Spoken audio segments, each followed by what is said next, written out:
Ano ang ganti mo sa mga lalaking nanakit sa'yo? Oh my God.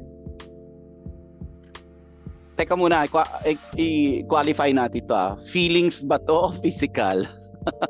Ang, ay, yung igaganti. Oo. Dati kasi physical eh, joke. Totoo ba? Hindi naman. May parang papunta na doon. Kasi super intense yung mga ginagawa sa akin. Oh, Yeah. that's bad. Very, very traumatic. So, tumaan ka pala sa ganun? Oh my God, yes. Super bad experience. Wait, how did you get out of that? It took a while. Parang 7 years bago ako nakaalis sa... Girl! Kasi pabalik-balik eh. Ganun kasi, di ba, pag So, it's a toxic, parang cycle. pabalik. Oo, it's a cycle. Diba? I've been in that. I mean, parati It's just namang hard to sinasabi, get out. nakaka-relate ka na naman. Pero totoo, I've been in that relationship. Tapos parang yung friends sasabihin na, oh, yan na naman. Tapos sasabihin mo, ayaw mo na. What can I do? Ang hirap. It's a cycle. And you have to break it. You really have to break it. Yeah. Yeah. Kasi you can't grow eh. Kung ganun lang eh. Kung cycle lang yan eh. And good for you that you were able to get out of that. Yes. Oh my God. Buti na lang talaga. Kasi akala ko hindi na ako makakaalis. Grabe. Ayun. Naging sandy na tayo. Magiginuman. You know, I wish I can hug you now. I'm sure nako-compare mo yung kinukwento mo sa akin ngayon with the way Derek treats you now. Hulog ng langit.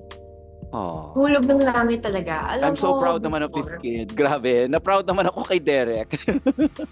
Gulat din ako kay Derek eh. Kasi ever since nangyari yung past relationship ko na toxic na yun, lagi kong hinihiling kay God na yung next na relationship ko, please, sana siya na. Ayoko na masaktan ng ganun ka-intense. Pray ako ng pray. Tapos, biglang dumating si Derek na unexpected naman. Sabi ko, parang hindi ko naman sure. Sabi ko, Lord, seryoso ba? Di ba dati si Derek medyo playboy? Sabi ko, hindi ko seryoso. Medyo playboy siya. Sabi ko, parang hindi siya. Oh. Tapos, over the past few years, parang napapatunayan niya yung sarili niya na hindi pala siya yung inakala ko klaseng lalaki.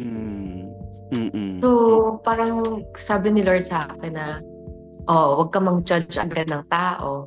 Ganun. Parang sa lahat ng naka-relationship ko, si Derek pa yung pinakamabait at pinaka-inaalagaan ako emotionally. Pero, mahirap din kasi, El, di ba? I mean, I'm sure, mahirap din kasi yung magmahal or magtiwala after an abusive relationship. Super. Ang laki ng wall ko nun after nung abusive relationship. So, took a while din kaya ang tagal namin ni Derek na umamin eh.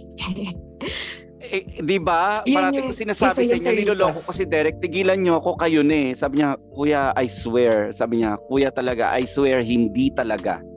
Oo, hindi talaga. Yun yung akala ng mga tao kasi palagi kami magkasama. Pero yun nga, isang malaking factor na natatakot akong mag-dive ulit sa relationship because I came from that kind of toxic relationship na parang, ito na naman, masasaktan na naman ako. Alam mo yun, napipreempt mo na yung mangyayari. May anxiety ka na sa relationship.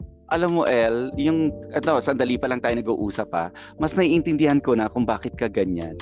Grabe, siguro mag-protect lang ako sa sarili ko. Yung gano'n, alam mo yung may mga tao nang masyado nang nasaktan. So parang ayaw na nila masyadong mag-dive sa mundong ito. Teka muna, balikan natin. Ano yung ganti mo do sa mga lalaking nanakit sa'yo? Ano bang ganti ko? Ganti ko, may Derek ako ngayon. Yeah! Good answer! Grabe. Yun.